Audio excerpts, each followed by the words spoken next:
We have seen some pretty hot and humid conditions, and that's going to continue as we make our way into Friday on into the weekend as well. We may see a couple thunderstorm chances. We'll get to that here in a second, but you can see 92s and 93s as we make our way through Friday on into at least the first part of next week. But notice how things start to dip down here by the middle part of next week. There are some models now with a stronger cold front as we head toward late Tuesday going into Wednesday. Something we'll watch. I lowered things today. Some models are even a little bit cooler. We'll continue to keep an eye on it.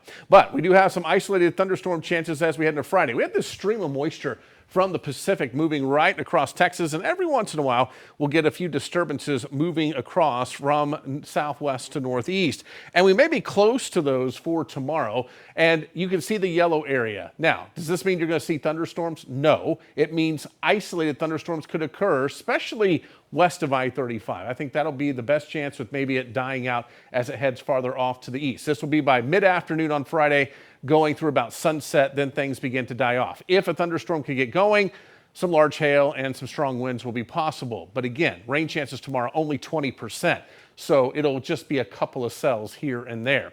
Now, as we make our way into Saturday, I think it could be a little more widespread, but mainly across the northwestern half of the area. And I'm still going to put us in the isolated category. May have to go an orange category here from Hillsborough to Meridian, back to Hamilton and toward the Dallas-Fort Worth area. We'll continue to track that potential. But again, some hail, some gusty winds will be possible with any thunderstorms. And it's May, so any thunderstorm that goes up usually produces at least strong activity. And that's something we will keep an eye on as we head through the next couple of days. But for tonight, I do think mostly cloudy skies will move in as we head into the morning hours. It'll be humid out there. By the afternoon, again, a couple of isolated thunderstorms developing west of I-35. And you can see 1, 2, maybe 3 storms, and that's probably going to be about it. After sunset, those die out and push off toward the east. Then we have mostly cloudy skies to start off our Saturday.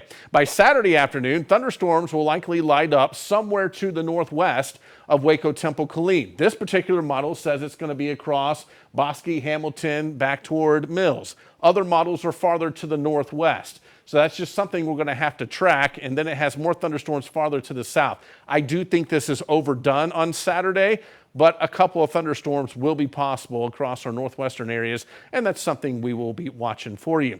So for tonight, temperatures will be down into the low to mid 70s. It'll be another muggy night.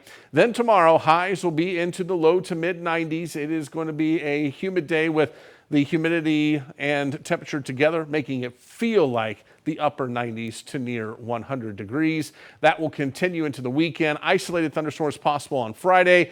Maybe a slightly better chance on Saturday, especially from Waco north and west. 92 for a high. 93 on Sunday with a 20% chance of an isolated storm. Same for Monday, maybe increasing a little bit as a front gets closer to the area Tuesday evening. 91 degrees for a high. And then I'm taking it into the 80s for a few days now as the front looks a little bit stronger as we head toward the middle and into next week. And again, some models are even cooler than this.